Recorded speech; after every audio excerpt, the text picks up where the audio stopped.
Là, ils vont parler, c'est quoi une bombe météorologique? Ce que ça veut dire, c'est le terme.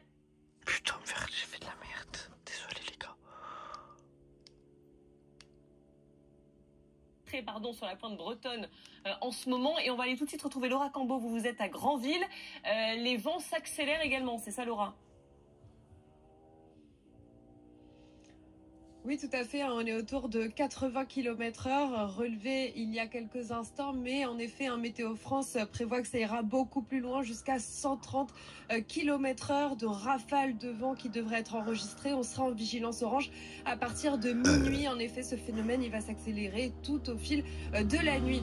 Regardez, ici, la mairie de Granville a décidé d'interdire la promenade tout le long de la ville, puisqu'il y a en effet ce phénomène de la tempête Benjamin qui arrive, qui va s'accélérer jusqu'à demain, puisque la vigilance orange sera de mise jusqu'à demain midi. Nous avons parlé aux habitants qui nous ont dit qu'ils allaient faire attention. Certains nous ont dit qu'ils n'iraient peut-être pas au travail, qu'ils resteraient à l'abri, comme le préconise la préfecture de la Manche. Et puis, il y a ces commerçants qui ne savent pas s'ils vont pouvoir ouvrir demain. Certains ont déjà rempilé, refermé complètement leur terrasse. Et c'est le cas de ce glacier avec lequel nous étions tout à l'heure, qui nous disait qu'il ne savait pas s'il pourrait rouvrir demain, malgré le fait que nous soyons en vacances scolaires. Ce serait donc une perte pour lui, évidemment.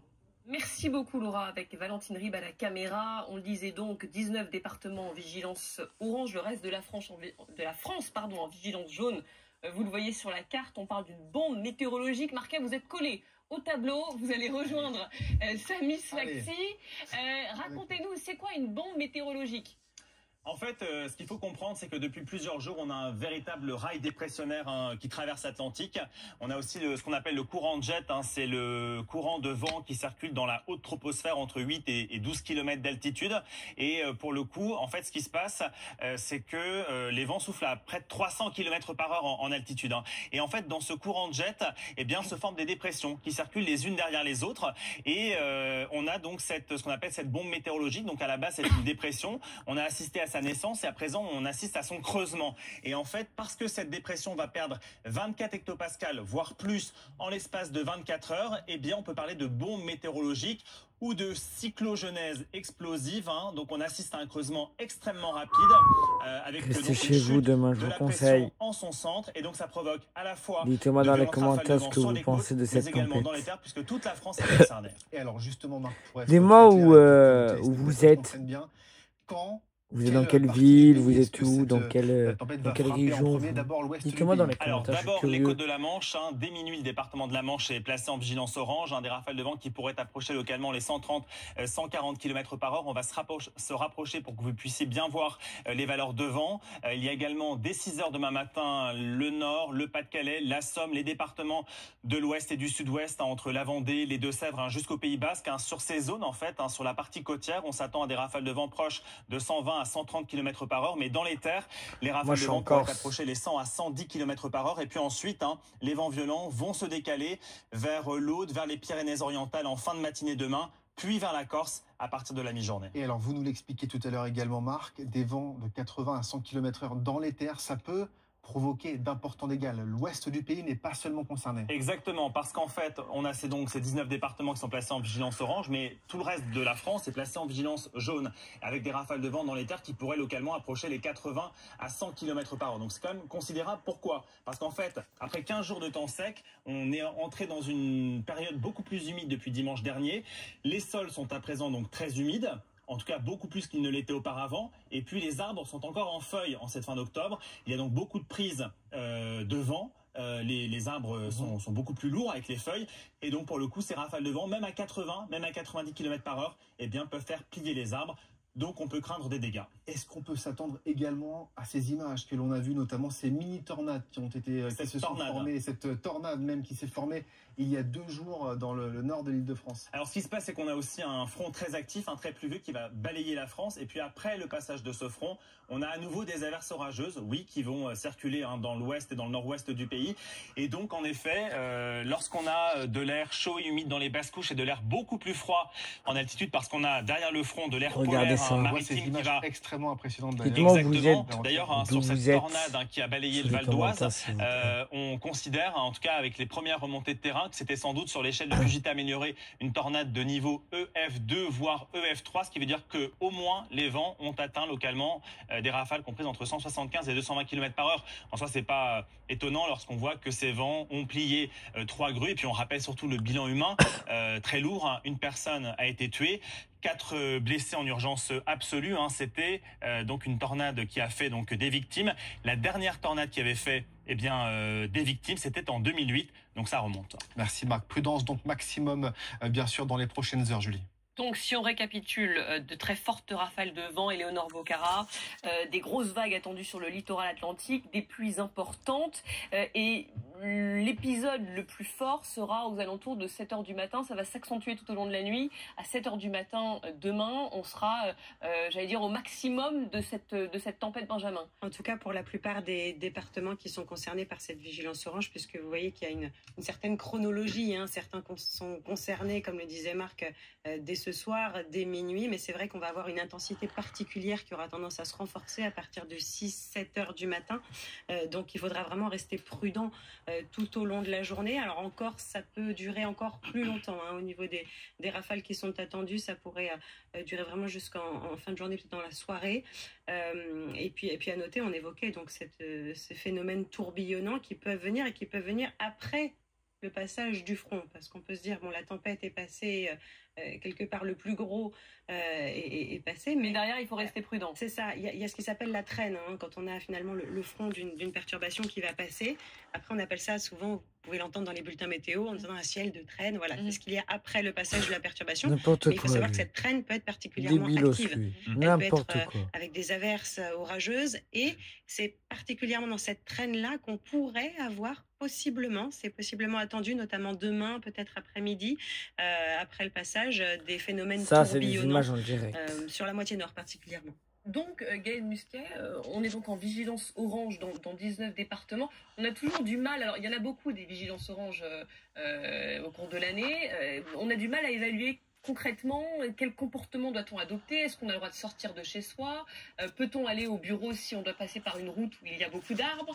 C'est difficile de savoir concrètement quel comportement faut adopter en fait dans ces cas-là. Alors, dès qu'il y a une vigilance, il faut être vigilant.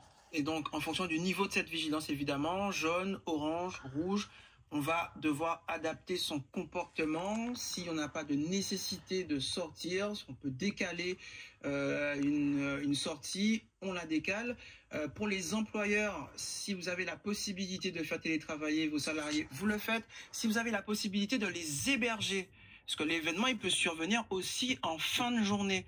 Eh bien, c'est aussi un dispositif qu'il faut apprendre à mettre en œuvre, que l'entreprise devienne aussi un lieu où on peut garder les salariés à l'abri. C'est tout ça la culture du risque et les comportements à avoir. Chaque personne a un rôle à jouer à son échelle, au niveau des familles, au niveau des établissements scolaires, au niveau évidemment des différentes entreprises. Tout le monde a un peu ce rôle à jouer. C'est juste de la prudence. Donc si pas d'obligation de se déplacer, on se déplace pas. Et d'ailleurs, regardez, on disait le gros de la tempête, c'est demain matin à 7 h au moment où on prend sa voiture pour aller travailler dans beaucoup de départements. Ça, ces images, elles nous viennent de Charente-Maritime. Déjà, Ludovic Pingano, des arbres couchés sur la route. Les pompiers, on imagine, sont déjà à pied d'œuvre. Ça, c'est des images aujourd'hui. Mobilisés, puis éventuellement également des services municipaux qui peuvent l'être. Hein. Des maires ont très certainement, en tout cas je l'espère, activé leur plan communaux de sauvegarde. En fait, cette vigilance météo, c'est un outil génial, exceptionnel, puisqu'il s'adresse à la fois au préfet, aux maires, à la population, aux chefs d'entreprise. Il nous dit, attention, la situation devient dangereuse, donc anticipons, préparons-nous, et mettons-nous en capacité d'intervenir immédiatement. C'est notamment au niveau communal ce qui est fait par les maires, où ils vont commencer à mobiliser leurs équipes et surveiller ce qui se passe, mettre à l'abri les populations les plus vulnérables. Et là, effectivement, soit il y a une réelle notion d'urgence et les sapeurs-pompiers peuvent intervenir, mais en première intention, les maires avec leurs équipes, quand ils en ont les moyens, puisque toutes les communes, et notamment je pense aux petites communes rurales, et ça n'a rien de péjoratif venant de ma part, n'ont pas toujours les moyens de le faire, mais c'est toute une organisation qui va se mettre en place, coordonnée par le préfet, dirigée par le préfet du département. Et qui part, lieutenant-colonel Frédéric Haro, du maire, qui part du maire. Alors pour le terrain, hein, le maire, l'élu de terrain qui est au contact, qui connaît sa commune et qui a ses services municipaux à disposition pour effectivement aller dégager les routes et œuvrer à ça et rétablir finalement une situation acceptable et notamment pour les... Qui prépare aussi les centres d'hébergement d'urgence. Exactement, on a ce risque-là d'avoir des zones un peu détruites avec des gens qui vont se retrouver sans logement, être en capacité pour quelques nuits, de pouvoir les abriter et les héberger. Et puis le préfet, à un niveau supérieur, qui lui peut actionner son centre opérationnel départemental, son COD, qui est une table à la préfecture en général, qui va réunir l'ensemble des services concernés. Police, gendarmerie, les services médicaux, tous les services qui peuvent être des acteurs de cette réponse à un événement comme celui-ci. Qu'est-ce qu'on a appris de la tempête de 1999 quelles leçons en a-t-on tiré? Plein, vous dites. Plein. Alors en résumé, il nous reste plus beaucoup de temps. Alors, tout d'abord, la loi de modernisation de sécurité civile 2004, avec la création justement de ces plans communaux de sauvegarde, avec la création des réserves communales de sécurité civile et toute l'évolution de la planification Orsec. Jusqu'en 2004, Orsec, c'était organisation des secours. Depuis 2004, c'est organisation de la réponse de sécurité civile.